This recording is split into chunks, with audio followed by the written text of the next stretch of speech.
After an abysmal start, here is how Russia's application of air power in Ukraine could evolve over 2 weeks into Russia's invasion of Ukraine, and the questions around the credibility of Russian air power in the conflict simply refuse to go away.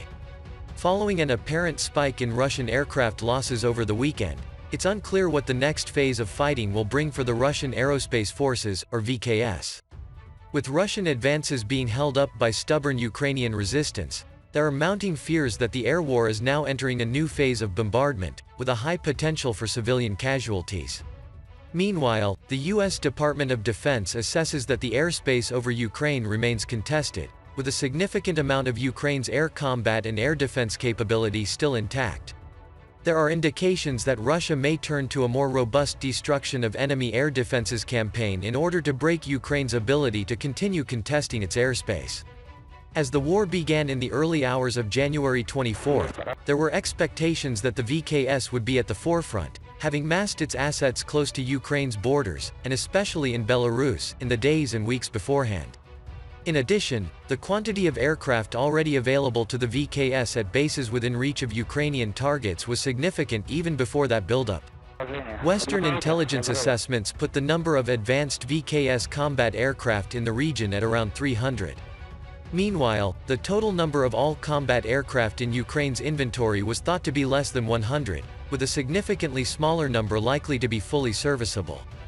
Official footage of rotary wing operations by the Russian Aerospace Forces in the so-called Special Military Operation in Ukraine.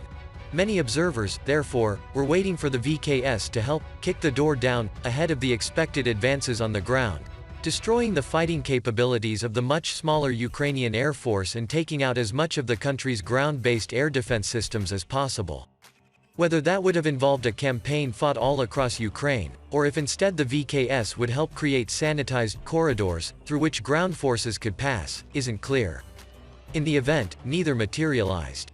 As it was, key airfields and early warning radars around Ukraine were on the target list for the opening waves of strikes in the first few nights of the war. But the VKS does not seem to have been heavily involved. Beyond the wreckage of a Kh-31P, a 17 Krypton anti-radiation missile after the opening night's raid, there was precious little evidence of any kind of VKS offensive activity.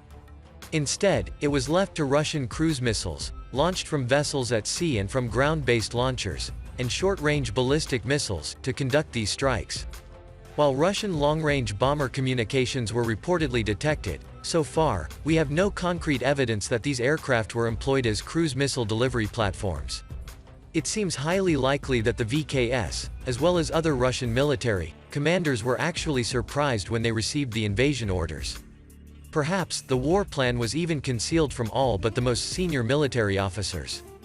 Justin Bronk, the research fellow for Airpower at RUSI, and among the closest observers of the recent modernization of the VKS and its fighting potential, told the Warzone, as such, they may have simply given too little warning time to the VKS frontline fighter units to sequence maintenance schedules, arm up aircraft, brief pilots and develop a mission plan for large-scale strike and offensive counter-air operations. Even after the first few days of intensive missile strikes, the VKS was barely seen. Instead of following up with raids on airfields and air defense sites, Russian tactical air power appeared dormant, with limited exceptions along the border and in the east of Ukraine and limited missions in other areas. What was left of the Ukrainian Air Force was still able to get into the air, in the process being credited with fanciful kill tallies against the invaders. In the early days of the war, low-flying Ukrainian MiG-29s and Su-27s over their home cities became signature weapons of the conflict and important morale boosters.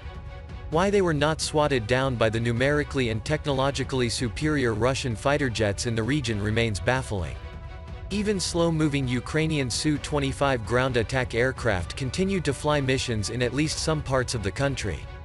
Meanwhile, the Russian ground forces struggling to make progress on land were apparently only poorly served with close air support.